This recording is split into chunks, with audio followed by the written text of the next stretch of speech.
के गए थे, इतना था पूरा भाई। क्योंकि वो जनरल से थे और अपन से उम्र से भी बड़े थे, तो गांव का एक वो है कि हम उनकी कदर करें।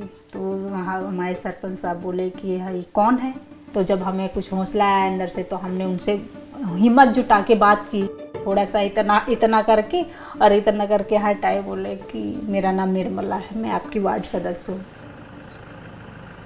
मीटिंग के लिए जब निकलते हैं तो आसपास के लोग बोले ये मैडम जी चल दी बैग टांग के, नेताजी बन गई है ना इस समय। इसके पति तो कुछ बोलते नहीं हैं, इनके घर के लोग कुछ बोलते नहीं हैं, जहाँ पाती वहाँ चली जाती हैं। जीतने के बाद भी मतलब हम अपना अधिकार नहीं जानते थे कि मतलब हम चुनाव जीत के आए तो हमारा अधिकार क्या है। पहले शुरू में तो हमें भी लगता कि 2-4 लोगों के सामने खड़े कर दिए तो जी एकदम थरथराने लगता था, बोलता था कि क्या बोल दे इनके सामने, हम क्या बोल सकते हैं। तो राशन क्या अब सही से मिल रहा है कि नहीं मिल रहा है? अभी भी कहाँ राशन की दुकान पे बहुत लापरवाही चल रही थी। लापरवाही ये चल रही थी कि महीने में किसी को राशन नहीं मिल रहा था। फिंगर लगवा लेते, बोलते कि अगले महीने दे देंगे। तो कुछ महिलाएं रखी थी बोरियां, तो उठा के लेने लगी अपनी मर्जी से। तो उसने एक क्लेम लगा दिया, बोला गया तो थाने में रिपोर्ट दर्ज करवा दिया। बोला कि महिलाएं मेरा मशीन छीन ली हैं, मेरा राशन की दुकान में ज़बरदस्ती कर रही हैं। तुरंत गुस्से में सब चढ़े, सब कोई गाड़ी में पहुंच गए, जिला पहुंच गए।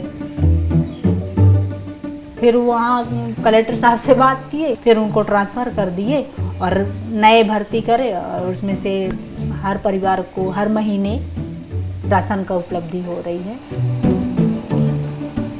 हम ऐसे ही मीटिंग में जाया करते थे, तो सर लोग लेके गए मझगामा ब्लॉक। बोले अजीब का एक ठो मिशन है, तो आपको कर्जा दिया जाएगा, आप लेके आप अपना काम कर सकती हैं। 10-15 मतलब ऐसे जी समूह तैयार किए, सबके गए खाता खुलवाए, उनको दिलवाए, सबको इकट्ठा लेके गए। तो सर से बोले कि सर इनका कर दीजिए, गरीब महिला है, बेरोजगार बैठी हैं, कुछ करें। तो बोले कि रिकॉर्ड दिखाओ। रिकॉर्ड दिखाए तो बोले इनका कान मैचिंग नहीं खा रहा है, इनका नाक मैचिंग नहीं खा रहा है, इनकी शक्ल मैचिंग नहीं खा रही है, किसी दूसरे का उठा के लाते हो रिकॉर्ड और बोलते हो लोन पास कर दो। हम बोले आप सर आप बताइए कि आपको काम करना है या नहीं करना है, या कि और ऊपर जाए। दूसरे दिन गए, लोन पास किया। तो हमारी दीदी एक सिलाई मशीन ले ली और एक सब्जी की दुकान कर रही हैं, कुछ हो गया अपने घर परिवार के कामों में लगा दी होंगी, फिर भी लोन चुका रही हैं। महिलाएं बहुत गरीब परिवार से थी, उनको कोई सहारा नहीं था। एक आदमी तो नहीं कर पाता, परिवार का बोझ नहीं उठा पाता। 8,500 हज़ार जब पाए तो हम दौड़े तो मशीन ले लिए। तो हमारे घर के आदमी गुस्सा होने लगे कि एक तो इसको सिलाई नहीं आती है, अब मशीन ला के रख ली और बैंक से कर्ज ली, अब हम कैसे चुकाएंगे। फिर मुझको भी लगा कि नहीं पटा पाएंगे क्या।